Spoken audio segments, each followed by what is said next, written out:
Explorers, welcome back to the Starfield Lorecast. Today we have a terror-filled episode for Spooktober. This is your host, Tom. I'm with my other host, Dave. Dave, we're back. We're talking about spooky stuff. We're here talking about spooky stuff. Here's a spooky fact for you. Did you ever think that really we're all just a bunch of skeletons walking around? Yeah, wearing flesh as clothing. Yes. Yeah, kind of spooky. Yep. Yeah, that whole thing is really weird when you think about it. This idea that like you've got a little fleshy thing inside a skeleton, inside a flesh suit, driving you around all the time. Just a little skeleton. We're all little skeletons. Yeah. Speaking of skeletons, you know who else has a skeleton? Who does? Santa Claus has a skeleton, but that's not the topic of today. That's just the first thing that popped in my head. The other things that have skeletons are Terrormorphs, I believe. They're fairly large creatures, so I would imagine they have a skeleton. They don't really blow apart into chunks or anything, so I can't really tell. But what if they have a skeleton and an exoskeleton? Like they're just like so. They're just like doubled up. Skeletony, yeah. Oh, that's even more terrifying. So yeah, today's episode is all about Terrormorphs. Again, we're going deep into the lore. So if you haven't played through the game, you haven't done the Vanguard quest line, which mostly focuses of all the quest lines, it's the one that focuses the most on Terrormorphs, then maybe just skip over the episode, go play, and then come back and listen. But if you want the lore, this is where it is. And we're digging into Terrormorph. So first of all, Dave, before we get into the history of the Terrormorphs and all of that stuff, the word Terrormorph is interesting. So you and I were putting the show notes together. One of the things we noticed is that across the internet, lots of people on Reddit and all over the place are, even in Google search results, are typing, what is the origin of a terramorph, Terra morph? And then the answers are responding, terrormorphs are blah, blah, blah, blah, blah. So, yeah, so maybe you're mishearing it while you play through the game, because it seems like a lot of people do, but it's actually Terrormorph. And I mean, that's interesting. I would never mispronounce anything from this game ever. Digipics? Yeah, it's the... Oh, you're talking about dig pics? Oh, I love dig pics. And my Terrormorphs. You said dig pic. My dig pics. Yeah. And my Terrormorphs.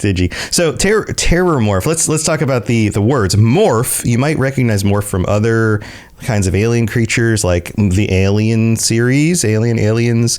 That's a xenomorph. It has morph in it. Morph is Greek for form or body. So like xenomorph would be like alien body, which tracks, right? Terrormorph would be terror, like terrible, terrifying body. Like this thing is just scary, and so that's what they named it. But like Terrormorph, Terra, would be earth body. That doesn't make any sense for this creature. Like technically you and I are terramorphs. As I said, everyone is a terramorph if the shape is a circle, because we all come from a circular shape. A single cell. We're all little globes at our origins. Yes. So that's a Terrormorph, and that's what we're talking about in today's episode. So let's dig into it. What do we know, Dave? What do we know about these crazy monstrosities? So by the end of the quest and of the UC Vanguard, and you go through a lot of the kind of origins of the Terrormorph, this is pretty much what we know at the end. A baby Terrormorph actually starts as like a small leech-like creature that when I say leech, you think like little body leeches, or maybe like little medieval people sitting around trying to get the blood disease out. I'm talking more like the size of a small dog. Like they are leeches at the size of a small dog with little like worm mouths. I don't know if you've seen the mouth of a worm, but it's very tiny, has a lot of teeth in it. And then it has little claws, legs that it crawls around on. This is the kind of descriptions you get when you get a verified cryptozoologist on the show. By the way, that is the kind of descriptions that you'll get. Right. We should get one of those. So we see these are heat leeches, right? Yes. As the game defines them and you scan them, they're always scanned as heat leeches. Right. And this is something that you come across very early in the game. You run into these in lots of different locations, sometimes on people's ships, all over the place. And most people are like, they treat them like they're vermin, like rats or something, like rats on a, colony ship from the 1700s or something like that. And they're like, stupid heat leeches, just, kill them, get them out of here, space them, whatever. Like rats or rad roaches from previous Bethesda games. Yeah. They're of that variety. Right. They're not super dangerous. They're little vermin things. You shoot them, one hit kills them usually, or you just punch them. Do you ever do that? You ever just with your like the butt of your gun? Just you ever punch a leech? You punch a leech. Today you can. Punch in Leech Punch in School by me, Rex Kwando.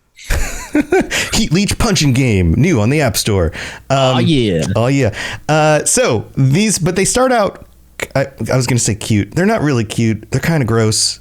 Heat leeches aren't adorable creatures, but they seem innocuous, right? They seem like, oh, this isn't a problem, until you realize by going through that entire quest line, holy mother of Lord God Jesus, excuse my French, these things turn into Terrormorphs. They get real big and mean, and that's how they're sneaking around, getting on all these different colonies where people have been, because they've been hitching rides on people ships. Yeah, so it's funny how the game introduces them to you, because it's one of the first enemies, I guess, in quotations, that you encounter as a heat leech. And eventually they're so small, you just don't notice them as much. You just stop killing them. Like you're like, oh, a heat leech, I don't care. Yeah, I don't go. It doesn't drop anything I really need. Just like, whatever. Okay, just walk past it. Yeah. But no, these are a real problem. And every time you stomp out a heat leech, you're killing a terrormorph. So good on you. I mean, that's as we know it to be true. But heat leeches are their own danger and problem as well, that are kind of like extrapolated in the lore.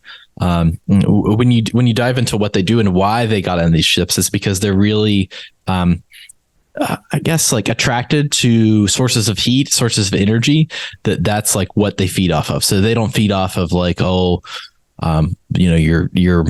sandwich pirates that you've been keeping the corpses of the sandwich pirates that you store in your brig. But they've been known, and there's a note in the game where they talk about it. They've been known to attack humans, and what they do is they put their claws on you, and then they take their mouth, and then they start like sucking the heat out of your body. So like the bite and like what they're doing doesn't kill you, but you suffer from so much hyperthermia and frostbite that it does kill you. That's amazing. They're just like lowering your body temperature. That's also kind of terrifying. Like you wake up in the middle of the night, like, why am I so cold? Oh God, there's a dog-sized leech on me. Ugh. Classic problem. Gross. All right, but they grow up into the big boys. Effectively, they eat enough. Like they grow, so they have so much potential energy that they just like turn into a terrormorph. Yeah, and we see them in the game. They almost just like poof, just like. Right, like you give them the what is the food, or what was the item you give them, and then all of a sudden they just like poof turn into it's like kind a of big flower thing. That's native to Taw Ceti 2. Right. I forget the name of it. We probably should put this in the notes. I didn't think about this until right now. I was like, oh yeah, there's a thing they eat that turns them big. They get big when they eat it. That flower that's native doesn't show up in the rest of the game, and so like it only affects those terrormorphs that are number one on Taw Ceti 2, and number two the ones that a certain covert operative that is maybe a double agent of some sort that lives in a little bunker that nobody talks about. I'm talking about I think what was his name? He was like the colonel. They called him Viz something. Man, why we weren't planning to go into all of that side of things on this episode. What was it? Vindictus. Yeah. You're 100% right. It was Vindictus. That's pretty good for me because specific names drop out of my head real quick. So yeah. There you go. You got it. You get a gold star from me. Thanks. Anyways, most of the Terrormorph encounters haven't been because of these particular flowers. The ones that are on the colonies and are kind of like showing up eventually are just heat leeches getting enough heat that they're kind of like doing a metamorphosis into the Terrormorphs themselves. Right. So it seems like there's two pathways to metamorphosis into this very large, scary creature. And these creatures are originally from the Tolman system, Ptolemy 2, the planet. And that is the location of Londinium, which sounds like a cool city because it's named after London, I think. Or maybe the element. Londinium. It's a kind of a nice name for a city. Both? Yeah, I mean, it seems like a cool place that would have been nice to visit, except that now it's absolutely destroyed because of the Terrormorph pandemic they had, and then the solution of just nuking the city. So not a whole lot to go visit there anymore. Yes. The interesting thing, and like if you see when you start the game, you go to the UC Vanguard museum that they have right there, and there's a number of different statues that they have in there of people wearing some clothing based on the different factions. But you see a statue of a standing Terrormorph, and it looks like something you would see in a haunted like house or something. And it's got the 4 arms coming out of it. It's got the 2 legs, and you can see its mouth, spindly little huge bits of it. Pointy teeth. Yes. So it looks menacing the first time you see it, and you're thinking to yourself, "Oh man, I hope I don't run into one of those." And of course, what's your first mission with the UC Vanguard? You run into one of those. You run into one of those, yeah, and they're gigantic. I mean, I think they're actually bigger than, say, a standard Deathclaw in Fallout. They got more arms and legs. We're talking like 6 appendages,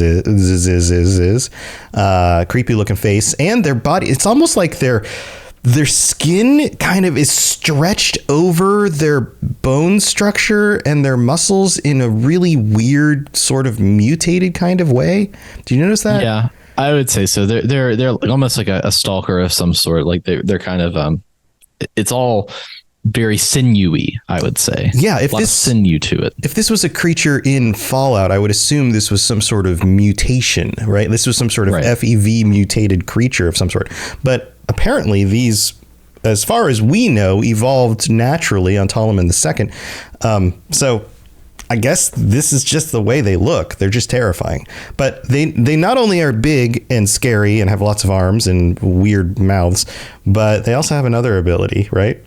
Yeah, they use pheromonics, I believe it's called in the game, or pheromonics. It's essentially psionic pheromones. So what they do is they release a pheromone that either causes hallucinations with people of like they are scarier than they are. Kind of like think like Batman's scarecrow fear gas. Like everything's spooky. This is my spooky gas. I'm gonna spread it around. Yeah, that's how I got my wife.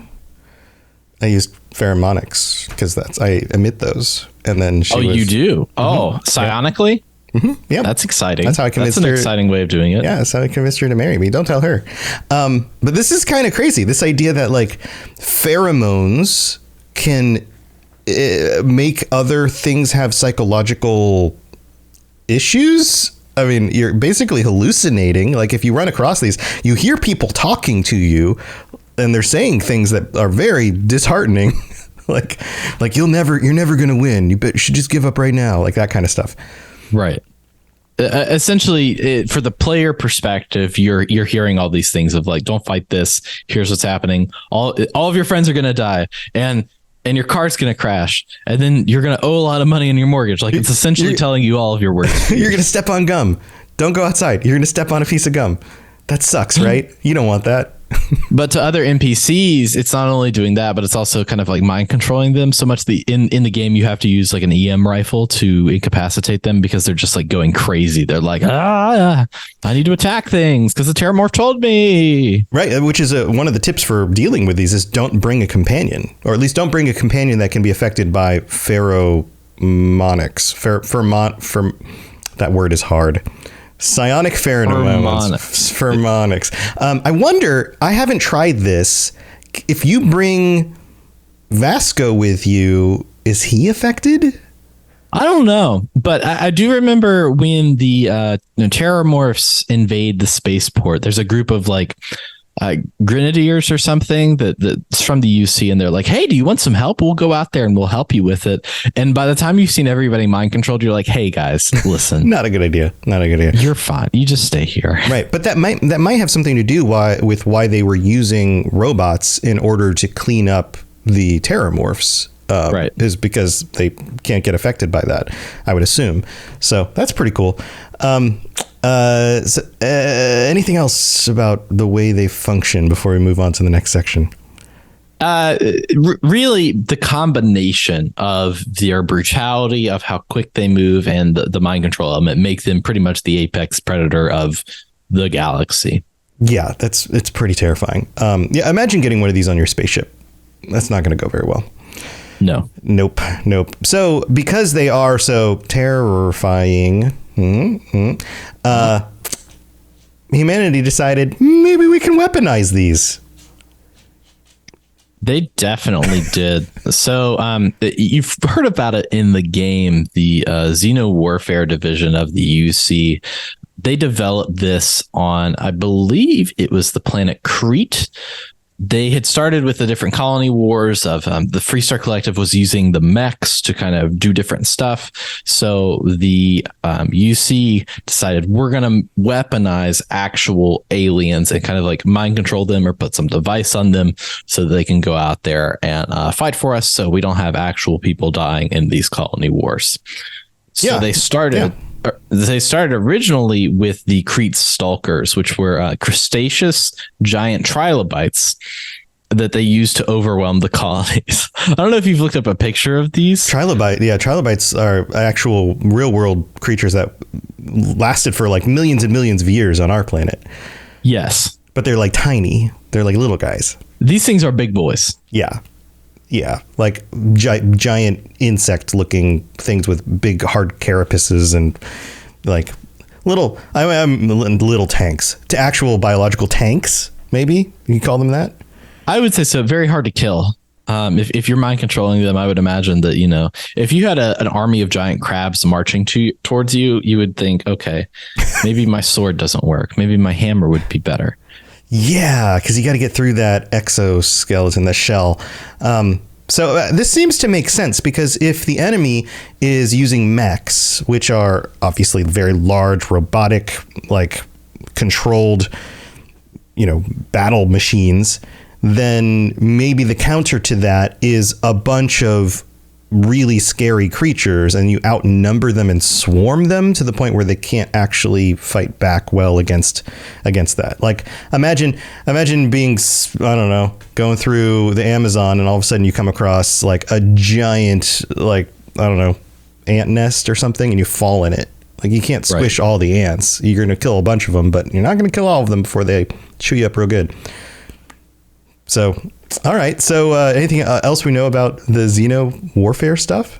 Well, so the Zeno Warfare did that initial test with the Crete Stalkers, and that was pretty successful. So they decided, okay, well, we could do that. So why don't we get these Terrormorphs, who are absolutely and totally terrifying, and see if we can mind control them into doing our bidding as well.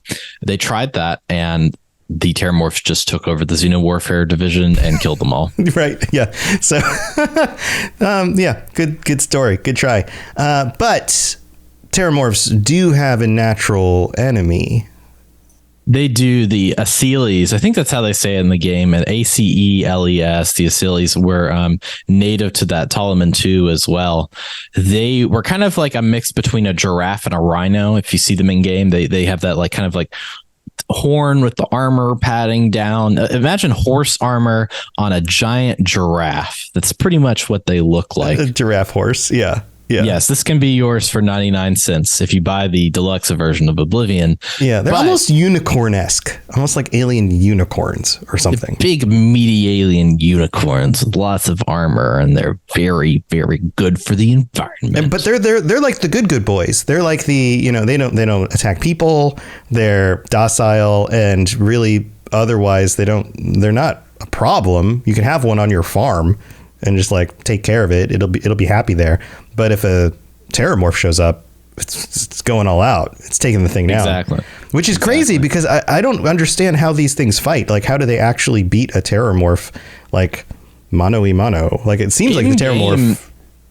In game, you can run into random events where if you do a certain part of that quest line where you say, okay, we're going to revive this species that was the natural predator to it, you can go to planets and you can see Terrormorphs fighting an Aceles. Yeah. And the Terrormorphs just like, you know, clawing at it, doing all of its different stuff. But the Aceles is using its head to kind of like buck around it. And yeah. It's a little bit, I don't know, awkward. In my mind, it looks like the Terrormorph probably has a one-up on it. It's got big, long arms. It probably is more maneuverable. But for some reason, this big giraffe horse seems to get one up on them.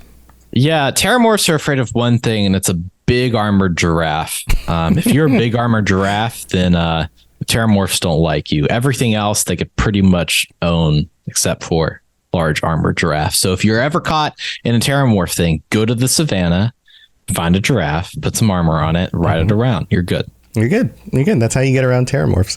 Exactly. All right. Anything else about this section? So the reason that the Terrormorphs actually invaded the colony of Londinium is all of the Asylees on the planet died out. So when the Asylees died out, their natural predator went away, and then the Terrormorphs were like, all right, cool, let's have Terrormorph party and kill a bunch of humans and take over a settlement. I mean, that's what I would do if I were a Terrormorph. Yep. So, oh, yeah. It makes sense. And then that was a problem. And then they blew everybody up. And there's a whole side of the quest, like the whole like political side of that we'll have to address in another episode. But there's definitely some decisions that were made in order to shut this down that weren't just for, I don't know, good reasons. No, it was to save face in a really negative way, I would say. Yeah. But it also killed. It was a way to save face, but also kill a lot of people, you know? Yeah. So there's issues with that. Right. But tell you what, we've got to go thank our patrons. So we will be right back. But we have some more stuff to go over about Terrormorphs and some discussion questions, because we like to think about things. We like to dig a little bit deeper than the lore that we have and wonder a little bit more about what's out there. So don't go anywhere. We'll be right back.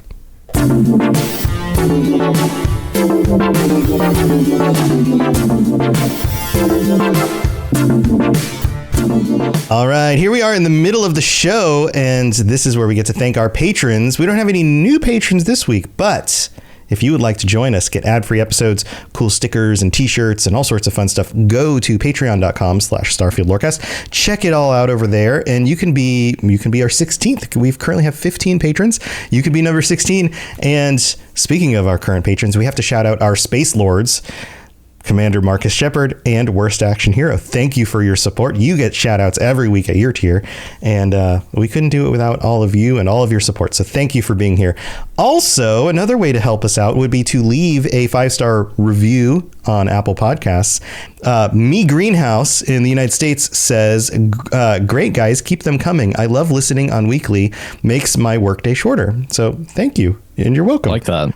Actually, no, I've read some of these before. Let me start this section over and I'll edit it. So we have one new review on Apple Podcasts. This one comes from One-Eyed Odin. Actually, have you heard this one before? I don't think I've read this one before. One-Eyed Odin says, Starfield Lorecast 5 stars. Topics are always interesting. The hosts clearly put a lot of effort into each episode, and the audio quality is excellent. Thank you, Odin. Appreciate the kind words. If you'd like to leave us a review, we'll read it out on a future episode. And you can rate the show on Spotify or tell your friends or your grandmother, because she's going to love playing this game too. So that's it for the mid-break. Let's move on with the rest of the show. Oh, wait, before we move on, next week, Monday, coming up, is our Patreon episode. Got to remind you guys about that. Forgot about it. That's the 30th, 9 p.m. Eastern, 6 p.m. Pacific. We will see you. I guess it's Halloween Eve, but that's fine. Hallows Eve. We'll see you on the other side of the break. Here we go.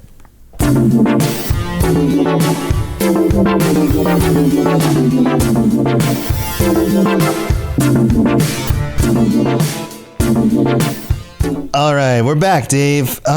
So what else do we have to discuss about these Terrormorphs? Yeah, the other thing I kind of wanted to bring up when it came to the Terrormorphs are why they are, I guess, bad. Okay. Beyond, if we haven't hit that home yet. Beyond how terrible they are, because they have gone to a number of the different ships and a number of the different like traders that come in. They're getting into these ships, and then once the ships land on a different planet, they're getting out and they're going to find stuff.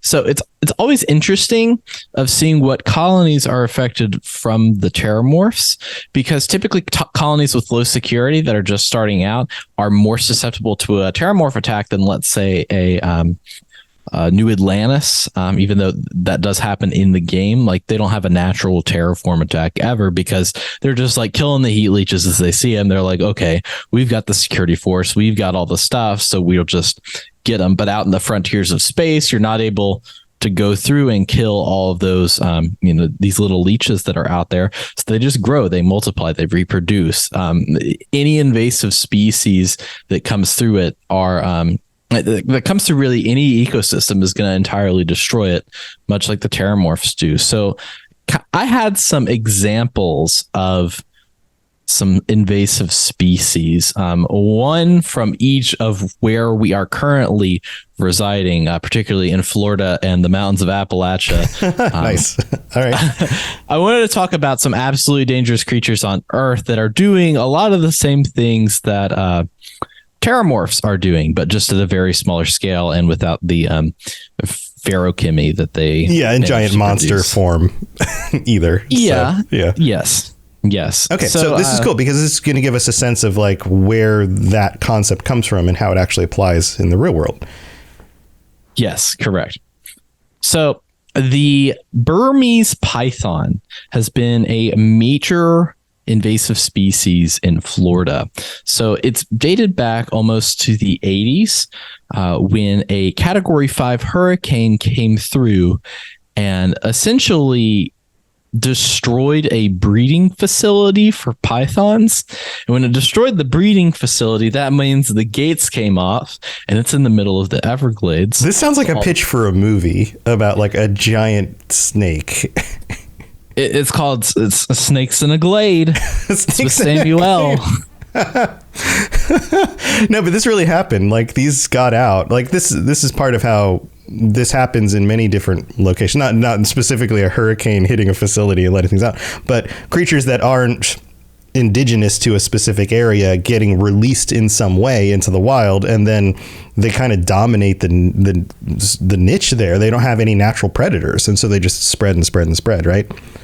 Right. So the Burmese python managed to escape, and it just eats everything.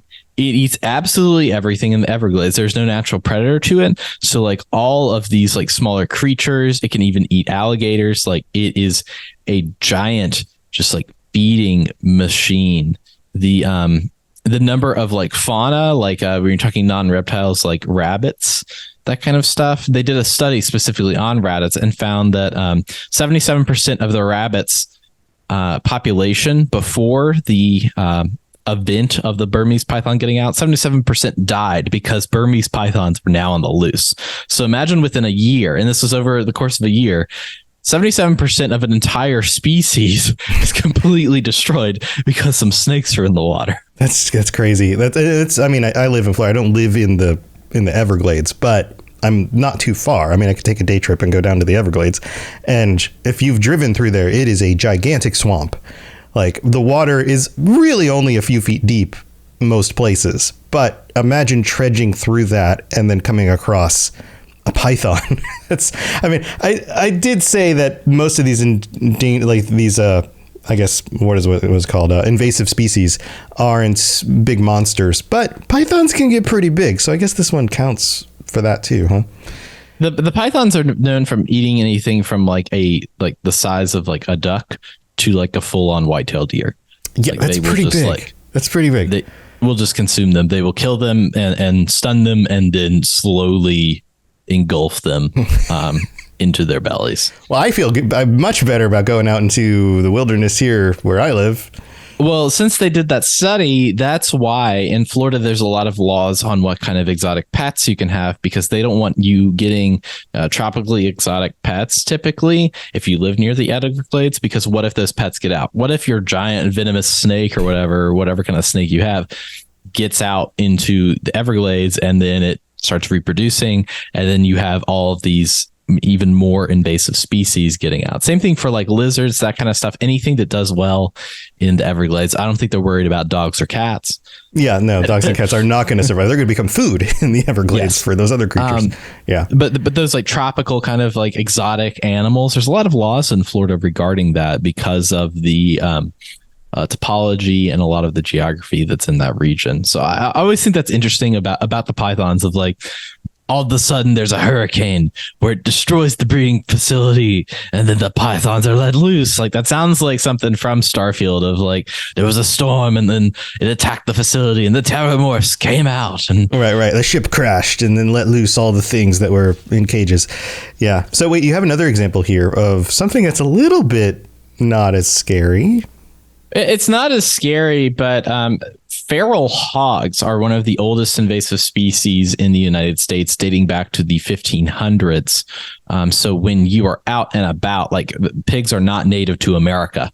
They are not a native. They are a domesticated animal, but sometimes they'll get out and they breed and then they become a feral hog. And feral hogs are incredibly dangerous to. They will like try to attack you, and this is in all regions of the United States, including Appalachia, Arizona, like all across, because they're domesticated so much. They are naturally pretty aggressive, and although they don't kill very much as in comparison to like pythons, the most dangerous thing about feral hogs are the diseases that they carry. So feral hogs are attributed to a lot of outbreaks of infectious diseases that kill other animals, crops, that kind of stuff, because of how territorial and invasive they are, but how their, I guess, anatomy carries that disease with them. So it's almost like dangerous in a different way. These like hogs are not going to kill you. They're going to end up giving you some sort of disease or your animal some sort of disease, and that will kill them off. So they are essentially going through and conquering their territories through biological warfare. Okay. All right. So I guess that is kind of scary too. I mean, yeah. All right. And these are just examples from like real life. So imagine to yourself that there is an invasive species that is incredibly aggressive, that has 4 arms, giant teeth, and then releases a pheromone that makes you hallucinate or like become its best friend, wanting to kill your friends. Yeah, that's terrifying. Speaking of pheromones, you did a little bit of digging into the science of pheromones, and if this is actually something that could happen. Could you mind control somebody with pheromones? Well, I guess first of all, are pheromones even real? Is that a real thing, or is that just like a thing people talk about? Like, what's the deal with that? So it's not like pheromones are kind of like a new science because it wasn't discovered until 1959. That they're kind of like understanding chemical reactions with hormones outside of the body, like the science of hormones within the body and how you can ingest hormones. Like there's a lot of different stuff. But as far as like smelling hormones or people off-putting hormones to affect other things in the world and change like the chemicals in their brain, that all that stuff is fairly new. Right. And usually that's to attract a mate. Most likely, right? That's what you hear. Yeah. That like Poison Ivy is a classic Batman character that is said to use pheromones to attract her mates. Now, when she kisses them, they do die because that is, the power of Poison Ivy, and she can talk to plants. So ignore those non-scientific things. But she has some pheromones, I promise you. Okay. That she utilizes. But this research talked about silk moths, and apparently. The female silk moths excrete a chemical known as bombicol, which I'm never going to pronounce that right, which acts as an attractant over vast distances, so they can communicate with the male silk moths and attract them for mating.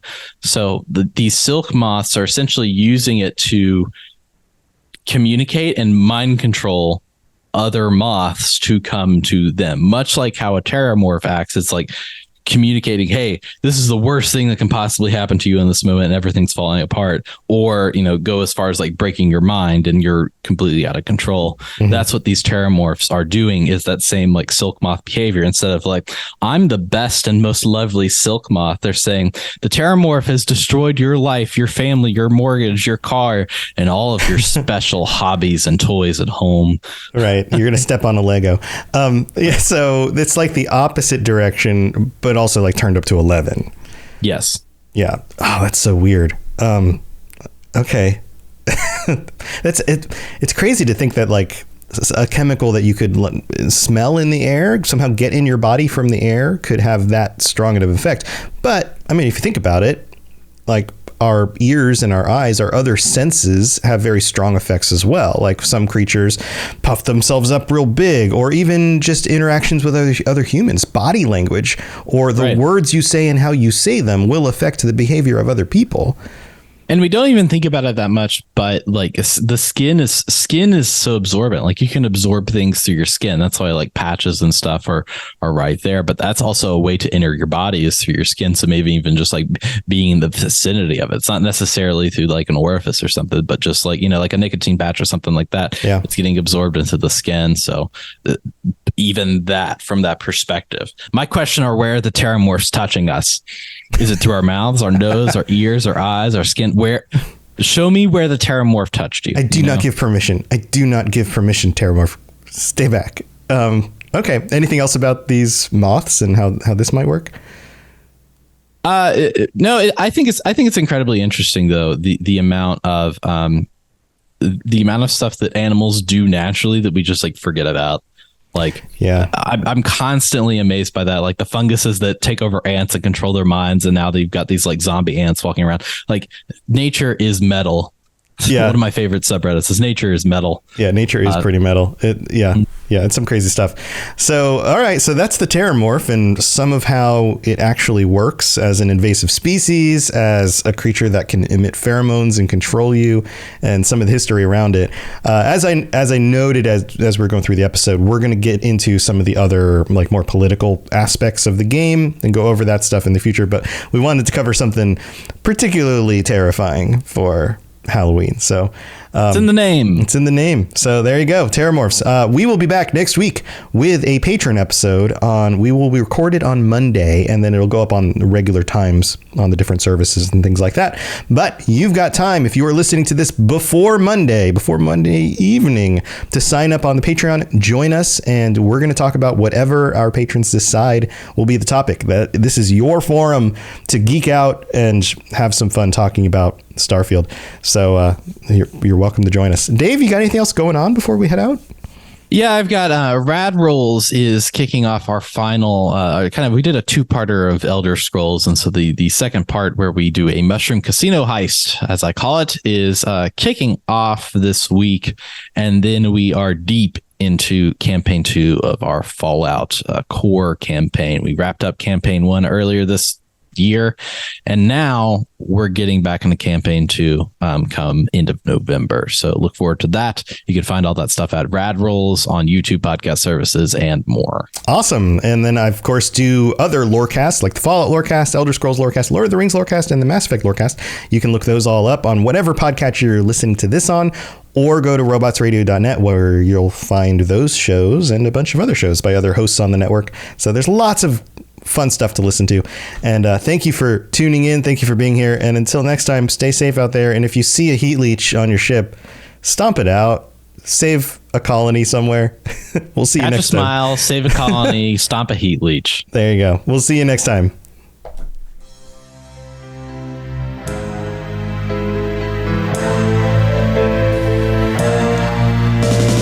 Thanks for listening to the podcast. We hope that you enjoyed this show. Did you know that parodies are copyright protected? Tell a friend and review on iTunes or other services. Dave and Tom excited for Starfield. Let's all speculate and wear no shoes. Hey, why aren't we wearing any shoes? Because shoes rhymes with iTunes, and that's the best I could think of.